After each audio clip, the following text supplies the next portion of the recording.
তো ব্যাপার যেটা হলো, যখন শাহবাগ চলে তখন আমার ডিপার্টমেন্টের চেয়ারম্যান ম্যাম, নাম বললে অনেকেই চিনবেন, উনি বাংলাদেশের একজন প্রথিতযশা বুদ্ধিজীবীর ওয়াইফ, দুজনেই বুদ্ধিজীবী।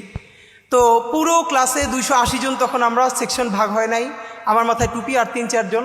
তো ক্লাসে পড়া জানানোর জন্য আমাকে ম্যাম জিজ্ঞেস করলো, এই হেফাজত দ্বারা, মানে আমাকে করে বলল। তো আমার ভীষণভাবে মনে আছে, এবং তিনি আমাকে বলেছিলেন হেফাজতের আমির, কারণ তখন তিনি জেন্ডার অ্যান্ড উইমেন কোর্সটা পড়াচ্ছিলেন এবং সেখানে নারীর অধিকার নাই এই ব্যাপারে সিডো নিয়ে পড়াচ্ছিলেন। তো সেসব নিয়ে আমরা আলাপ করতাম। তো এরপরও আমি একটা কথা বলে রাখি, ঢাকা ইউনিভার্সিটি সম্ভবত অন্য সব জায়গা থেকে এটুকুন কারণেই ভিন্ন যে সেই প্রচণ্ড উত্তাল সময়েও আমরা ডিপার্টমেন্টে এটা নিয়ে তর্ক করতে পারতাম টিচারদের সাথে, খুব অল্প মানুষ হলেও। এটুকুন অন্তত সত্য স্বীকার তো করতে হবে। তো আমার মনে আছে এরপর থেকে ম্যাডাম আমাকে 2-3 দিন ভিন্ন ভিন্ন কারণে ফোন, মানে একদিন আমরা বড় মিটিং করছি, বলছে ভিতরে কে, আমি বললাম ম্যাডাম আমি হেফাজতের আমির। এরপর ম্যাডাম যতদিন আমাকে জিজ্ঞেস করেছেন আমি আমাকে পরিচয় দিয়েছি আমি হেফাজত। এর মানে আমি ভাবলাম যে তখন তো আমরা এত ম্যাচিউর না, বা এখনও আমরা তো ম্যাচিউর না, কিন্তু ঠিক আমাকে যেটা দিয়ে আমার আইডেন্টিটি নষ্ট করে ফেলতে চায় মানুষ, সেটাকে যদি আমি দৃঢ়ভাবে ধরে রাখার মতো সাহস করি, আল্লাহ সহজ করেন। যখন আমাদেরকে হেফাজত বলে গালি দেওয়া হয়েছে, আবারও আমি বলি, হেফাজতের 13 দফা নিয়ে আমার নিজের অনেক প্রশ্ন আছে, আমার অনেক আপত্তি আছে।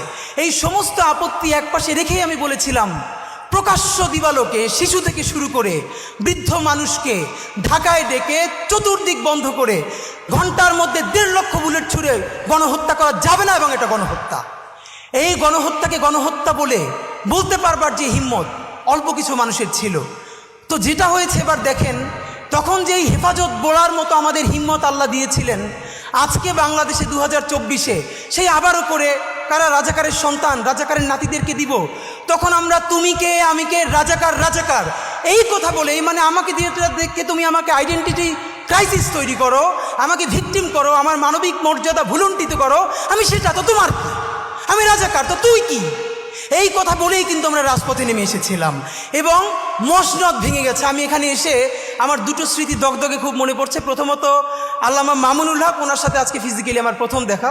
ওনাকে দেখে আমার যেই স্মৃতিটা মনে পড়ছে, ওনারও মনে আছে কিনা জানি না, কয়েক বছর আগেও মনে হয় 2 বছর আগে ওনাকে যখন জেলে নিয়ে আসলো, উনি জেলের যে জেলখানার যে গাড়ি, তো ওনার মাদ্রাসার জামিয়া রহমানিয়ার বেশ কিছু ছেলেরা খুব ভোরে সম্ভবত বোখারি শরীফ বুকে নিয়ে ওখানে লাইনে দাঁড়িয়েছিলেন, তারা তাদের উস্তাদের কাছে বোখারির সবক নিতে চান। তো উনি সেই জেলের গাড়ির মধ্য থেকে বলছেন, এই পড়া ছাড়বা না, এইভাবে পড়বা। আমি ভাবি আসলে এই যে মাদ্রাসার শিক্ষা, মাদ্রাসার শিক্ষক ছাত্র জুলুম, এই নিয়ে তো প্রচুর কথা বলি, কিন্তু সত্য কথা এই পরিবেশটা আসলে বোঝা যায়, মানে রুহানিয়াত এমন জিনিস, মানুষ নিজের চেয়ে নিজের উস্তাদকে ভালোবাসতে পারে, এটা মনে হয় সম্ভবত খুব কাছ থেকে না বুঝলে আসলে না চিনলে মানুষ বুঝবে না। তো শিক্ষক উনি যখন বলছেন যে এরকম পড়তে শুরু করবা, পড়া ছাড়বা না, তখন সেই ছেলেগুলো বুকে বোখারি শরীফ জড়াই ধরে কাঁদতেছে রাস্তার মধ্যে, হ্যাঁ হুজুর এটা শুনবো। তো এই সময়টা আমার খুব মনে পড়ছে। আর আজকে এখানে এসে আপনাদের কাছে শুধু একটা কথা বলতে চাই, বিনীত অনুরোধ। আপনারা দেখেছেন যে আমরা 3টে গণহত্যার কথা সবসময় একসাথে বলি। আমরা বলি জুলাই, পিলখানা ও শাপলা গণহত্যা।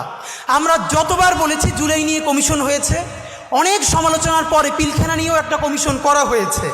যদিও বলে রাখি সেই পিলখানার প্রকাশ্য প্রতিবেদন আসবে কিনা আমরা জানি না, কিন্তু ঠিক কোন কারণে শাপলা নিয়ে এখন পর্যন্ত একটা গণহত্যা কমিশন করা যায় নাই?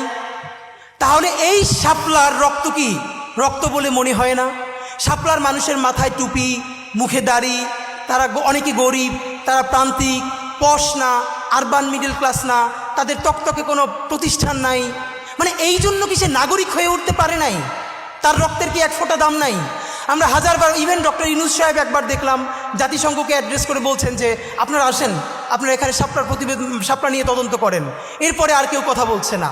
আপনাদের কাছে আমার শুধু একটা দাবি, অনেকে বলেছে যে আমরা যে ইনসাফের রাষ্ট্র বলি, ইনসাফের সমাজ যে কায়েম হচ্ছে এটা বুঝবো কিভাবে? এটার আমি প্রথম বলেছি, যেদিন শাহবাগ, সমস্ত শাহবাগ দাঁড়িয়ে প্রকাশ্য ক্ষমা চেয়ে শাপলার বিচারের জন্য রাস্তায় নামবে, সেই দিন বাংলাদেশে যে ইনসাফ কায়েমের প্রারম্ভ হয়েছে সেটা আমরা বুঝতে পারবো। এইখানে যাদেরকে আমরা দেখছি এরা তো শাপলার ভিকটিম। তো শাপলার বিচার কি শুধু শাপলার ভিকটিমরা চাইবে?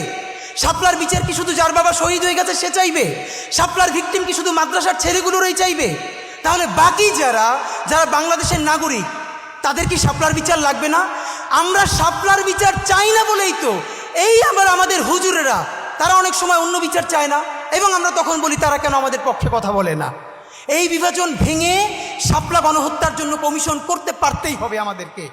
আমি আপনাদের কাছে বিনীত অনুরোধ করে যাই আজকে এবং আমি সত্য কথা বলি, প্রথম দিক থেকে আমার ভীষণ মন খারাপ। আমি কওমি অঙ্গনের সাথে অনেকের কাছে বলেছি, বিচারও দিয়েছি দাবি নিয়ে, অধিকার নিয়ে, যে প্রায় জুলাই 10 মাস হয়ে গেল এখন পর্যন্ত ইভেন হেফাজত থেকে শাপলা নিয়ে বড় কোনো প্রোগ্রাম নাই কেন? আমরা ছোট পরিসর থেকে, আমরা তো আমাদের মতো করে বলবো, আমরা তো ধর্মীয় দৃষ্টিকোণ থেকে না বলে আমরা একটা ন্যাশনাল ইন্টারেস্টের জায়গা থেকে বলি। হেফাজতকে আমরা ধর্মীয় গোষ্ঠী মনে না করে আমরা তাদেরকে নাগরিক কাউন্ট করে বলবার চেষ্টা করি, কিন্তু তাকে তো অনেক ফোর্স থেকে অনেক জায়গায় বলতে হবে। তো অত্যন্ত ধন্যবাদ যে অন্তত শাপলা স্মৃতি সংসদ অফিসিয়ালি করা হলো, এইটা শুরু হলো। গণহত্যার বিচার শুরু না করা পর্যন্ত শাপলা স্মৃতি সংসদ বন্ধ করা যাবে না, এটা আপনাদের প্রতি আমাদের বিনীত অনুরোধ। নাম্বার 2, এইখানে যত আলেম ওলামা আছেন, এই আলেম ওলামারা তো থাকবেই, কিন্তু শাপলার বিচারের জন্য আমরা বাংলাদেশের ইউনিভার্সিটির ইভেন আমার টি শার্ট পরা বোনদেরকে পর্যন্ত রাস্তায় দেখতে চাই।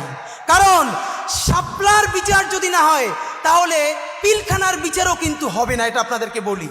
আর শাপলা গণহত্যা হচ্ছে সেই গণহত্যা যেই গণহত্যার লাশগুলো গুম করার মধ্য দিয়ে খুনি হাসিনা নিশ্চিতভাবে সাহস পেয়েছে মানুষ মেরে লাশ গুম করে দিলে তারপরে রক্ত যদি সব পানি দিয়ে ধুয়ে দেয় তবুও তাকে করবার মতো এই বাংলার জমিনে কেউ নাই।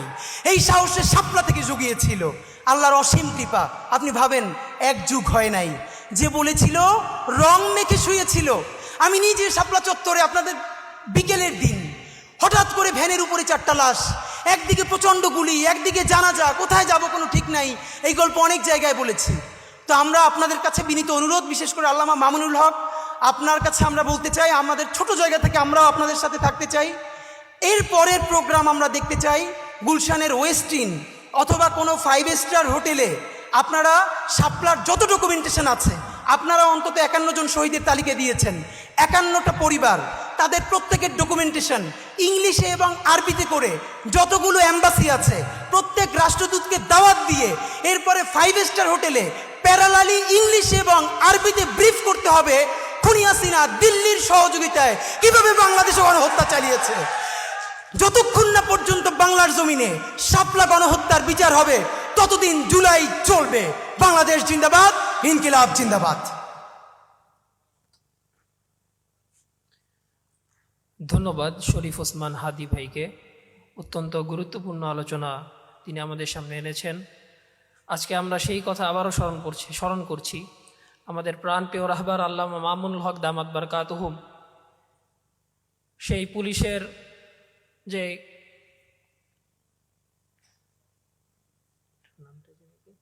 প্রিজন ভ্যান থেকে আমাদের উদ্দেশ্যে যে বলেছিলেন যে অসত্যের কাছে মাথা নত করবে না। তো আলহামদুলিল্লাহ আমরা এই চেতনা নিয়ে বড় হচ্ছি। আমাদের এই পরবর্তী প্রজন্ম এই চেতনা নিজেদের পাথেয় হিসেবে গ্রহণ করেছে যে ইনশাল্লাহ আমরা কখনোই অসত্যের কাছে মাথা নত করব না।